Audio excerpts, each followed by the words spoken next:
بسم اللہ الرحمن الرحیم. بہت سارے گھروں میں لڑکی کو بٹھا لیتے ہیں اور لڑکے کے اوپر مختلف شرائط رکھتے ہیں کہ یہ شرائط مانو تو تب ہم آپ کو لڑکی دیں گے. اب اس مسئلے کا شرعی حل کیا ہے؟ تو شرعی حل یہ ہے، اگر لڑکی کے بارے میں یہ کہا جائے کہ اس کو الگ گھر دیا جائے اور یہ اس کا حق ہے شرعی، تو اس کا جواب یہ ہے کہ الگ گھر سے مراد الگ ملکیتی یا کرائے کا گھر نہیں، الگ ملکیتی یا کرائے کا گھر نہیں ہے، بلکہ اس سے مراد جو ہے اس کا ایک کمرہ ہو. کیا ہو؟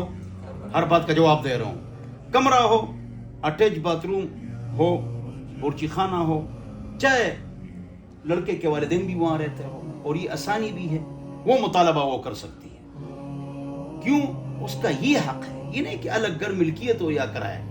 اسی کہ جوان لڑکی کو اکیلے رکھنا بھی مشکل ہے، 50 مسائل ہوتے ہیں. تو یہ شرعی گھر اس کا ہے.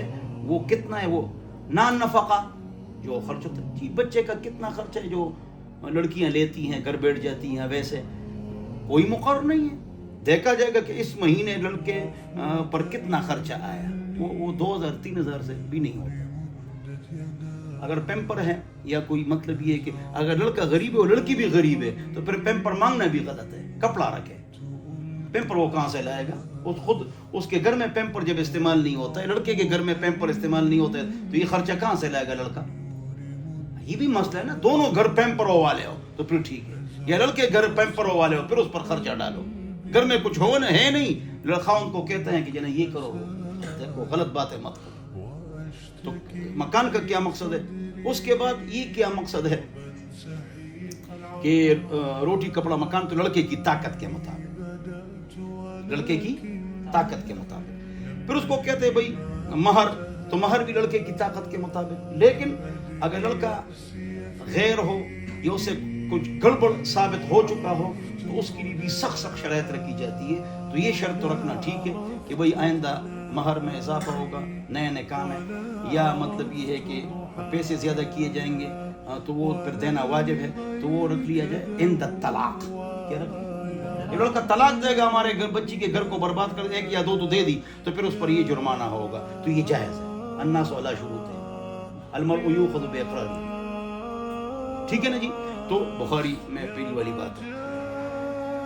دوسری بات جو بہت ضروری ہے، اس کو آپ سمجھیں کہ اس کو عند طلاق یا عند شرائط، مثلا لڑکی کو مارتا تھا ہمیشہ، ضرب حرب شدید، تو اس کو یہ کہا جائے کہ اگر لڑکے نے آئندہ مارا، تک کا شک کا ایسی بات ہے، وہ باقی جو مارا تو پھر رکھنا یہ بھی پھر جائے.